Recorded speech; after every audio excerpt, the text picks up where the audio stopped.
जब आधी रात को अचानक आपके कमरे में कोई आदमी दिखे तो उस वक्त आप क्या करेंगे?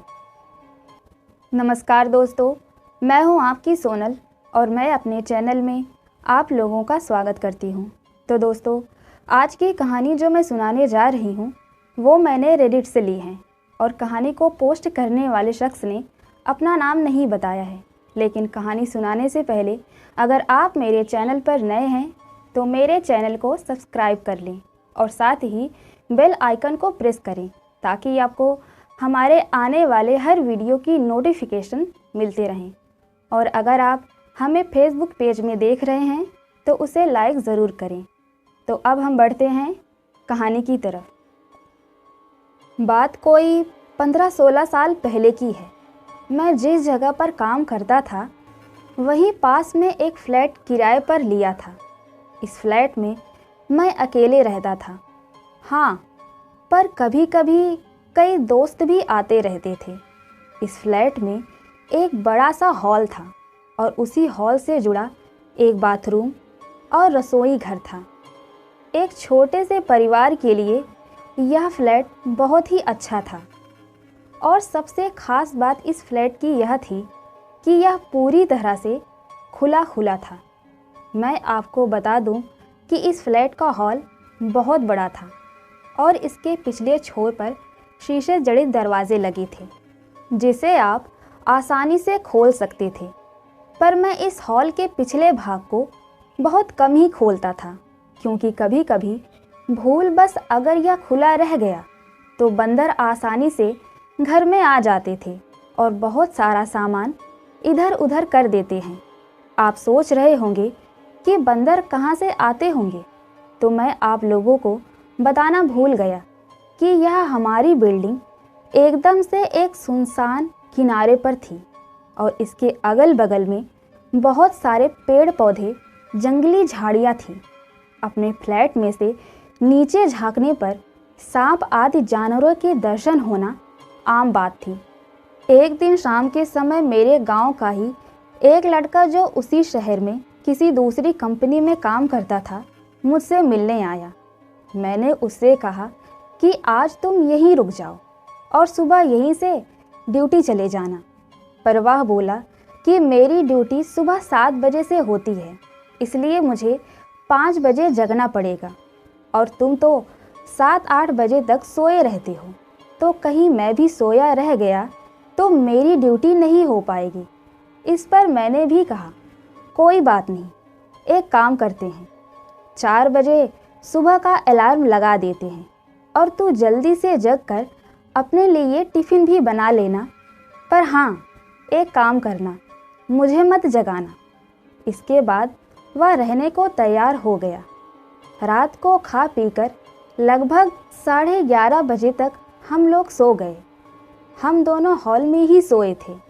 मैं खाट पर सोया था और वह लड़का लगभग मेरे से 2 मीटर की दूरी पर चटाई बिछाकर नीचे ही सोया था। हाँ, एक बात और, रात को सोते समय भी मैं हॉल में 0 वाट का बल्ब जलाकर रखता था। अचानक लगभग रात के 2 बजे मेरी नींद खुली, पर मैं लेटे लेटे ही मेरी नज़र किचन के दरवाजे की ओर चली गई। मैं क्या देखता हूँ कि एक व्यक्ति किचन का दरवाज़ा खोलकर अंदर गया और मैं कुछ बोलूँ उससे पहले ही फिर से किचन का दरवाज़ा धीरे धीरे बंद हो गया। मुझे इसमें कोई हैरानी नहीं हुई क्योंकि मुझे पता था कि गांव वाला लड़का ड्यूटी के लिए लेट ना हो, इस चक्कर में जल्दी जग गया होगा। बिना गांव वाले लड़के की ओर देखे ही ये सब बातें मेरे दिमाग में उठ रही थी। पर अरे, यह क्या! फिर से अचानक किचन का दरवाज़ा खुला और उसमें से एक आदमी निकलकर बाथरूम में घुसा और फिर से बाथरूम का दरवाज़ा बंद हो गया। अब तो मुझे थोड़ा गुस्सा भी आया और वह गांव का लड़का रिश्ते में मेरा लड़का लगता है, इसलिए मैंने घड़ी देखी और उसके बिस्तर की ओर देखकर गाली देते हुए बोला कि बेटे, अभी तो 3 भी नहीं बजा है और तू जगकर खटर पटर शुरू कर दिया। अरे यह क्या! इतना कहते ही अचानक मेरे दिमाग में यह बात आई कि मैं इसे क्यों बोल रहा हूँ। यह सोया है। अब तो मैं फटाक से खाट से उठा और दौड़कर उस लड़के को जगाया। वह आंख मलते हुए उठा, पर मैं उसको कुछ बताए बिना सिर्फ इतना ही पूछा कि क्या तू 2-3 मिनट पहले जगा था? तो वह बोला नहीं। तो और वह फिर से सो गया। अब मेरी समझ में कुछ भी नहीं आ रहा था। मैंने हॉल में लगे ट्यूब को भी जला दिया था। अब पूरे हॉल में रोशनी थी। मेरी नज़रें अब कभी बाथरूम के दरवाजे पर तो कभी किचन के दरवाजे पर थी, पर किचन और बाथरूम के दरवाजे अब पूरी तरह से बंद थे। अब मैं हिम्मत करके उठा और धीरे से जाकर बाथरूम का दरवाज़ा खोला। वहाँ पर कोई नहीं था और किचन में भी देखा तो कोई नहीं था। अब मैं क्या करूं? नींद भी एकदम से उड़ चुकी थी। इस घटना का जिक्र मैंने किसी से नहीं किया। लगभग 1 महीने हो गए थे इस घटना को बीते हुए और फिर से इसका अनुभव नहीं हुआ। एक दिन मेरे गांव के 2 लोग मेरे यहाँ आए। उनमें से एक को विदेश जाना था और दूसरा उसको छोड़ने आया था। उस रात मैं अपने एक रिश्तेदार से मिलने चला गया था और रात को वापस नहीं आया। सुबह जब मैं अपने रूम में पहुंचा तो वो दोनों तैयार होकर बैठे थे और मेरा ही इंतज़ार कर रहे थे। ऐसा लग रहा था कि वे बहुत ही डरे हुए थे। मेरे आते ही वे बोल पड़े कि अब हम लोग जा रहे हैं। मैंने उन लोगों से पूछा कि फ़्लाइट तो कल है, तो आज की रात आप लोग कहाँ ठहरेंगे? उनमें से एक ने बोला, रोड पर सो लेंगे, पर इस कमरे में नहीं।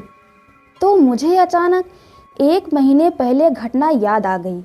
मैंने सोचा, तो क्या इन लोगों ने भी इस फ्लैट में किसी आत्मा को देखा?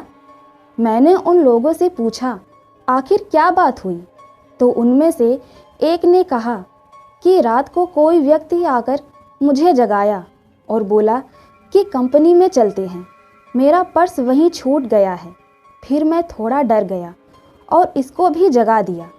इसने भी उस व्यक्ति को देखा।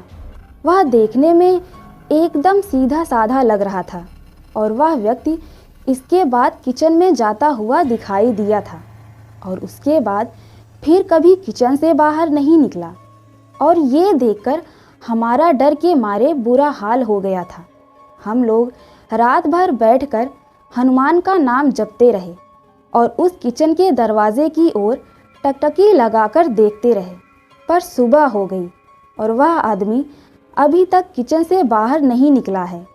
अब तो मैं भी थोड़ा डर गया और उन दोनों को साथ लेकर तेजी से किचन का दरवाज़ा खोला, पर किचन में तो कोई नहीं था। हाँ, पर किचन में गौर से छानबीन करने के बाद हमने देखा कि कुछ तो गड़बड़ है। हाँ, फ्रिज खोलने के बाद हमने देखा कि फ्रिज में रखे जो 1 किलो टमाटर रखे थे वो गायब थे और टमाटर के कुछ बीज रस वहीं नीचे गिरे थे। इसके साथ ही किचन में एक अजीब गंध फैली हुई थी। खैर पता नहीं या हम लोगों को वहम था या सच में कोई हमारे रूम में आत्मा आई थी। मैंने इससे छुटकारा पाने के लिए उस फ्लैट को ही चेंज कर दिया और दूसरे फ्लैट में आकर रहने लग गया। तो दोस्तों, आज की कहानी आपको कैसी लगी? अगर अच्छी लगी हो तो लाइक करें, शेयर करें और कमेंट बॉक्स में जाकर कमेंट ज़रूर करें। और अगर आपकी ज़िंदगी में भी ऐसी सच्ची घटना हुई है तो आप हमारे साथ ज़रूर शेयर करें। तो अब मैं मिलती हूँ आपसे अगले वीडियो में। हरि ओम।